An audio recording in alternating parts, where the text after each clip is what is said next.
Halo teman-teman semua, selamat datang di channelku. Tempat belajar yang penuh inspirasi, menyenangkan dan praktis.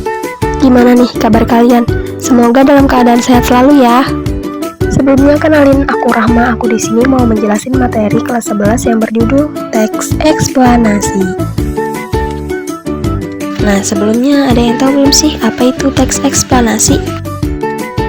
Nah, jadi teks eksplanasi adalah jenis teks yang bertujuan menjelaskan proses terjadinya suatu fenomena, baik fenomena alam, sosial, maupun budaya. Teks ini memberikan penjelasan secara logis dan sistematis mengenai bagaimana dan mengapa suatu peristiwa terjadi. Selanjutnya, ciri-ciri teks eksplanasi.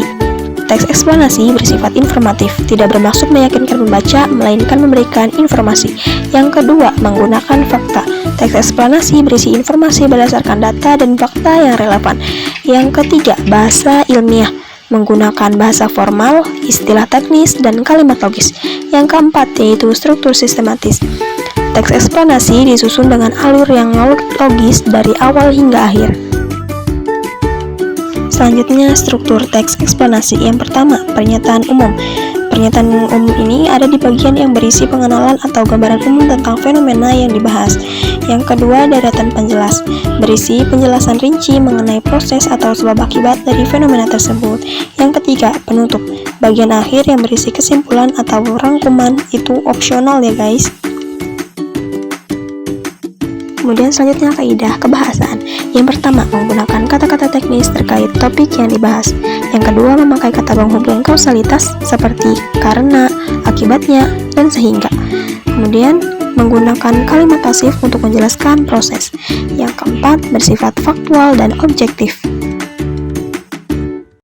Kemudian selanjutnya ada contoh. Nah, contohnya di sini aku mau pakai judul proses terjadinya hujan. Nah, di sini teman-teman boleh SS ya atau screenshot bagian-bagiannya. Jadi yang pertama itu paragraf pertama itu pernyataan umum, yang kedua deret penjelas, dan yang ketiga penutup. Nah, semua pemaparan di sini sudah dijelaskan. Sekarang kita latihan soal. Untuk latihan soal di sini teman-teman bisa akses dengan Google Form yang ada di deskripsi. Sekian, terima kasih. Wassalamualaikum warahmatullahi wabarakatuh.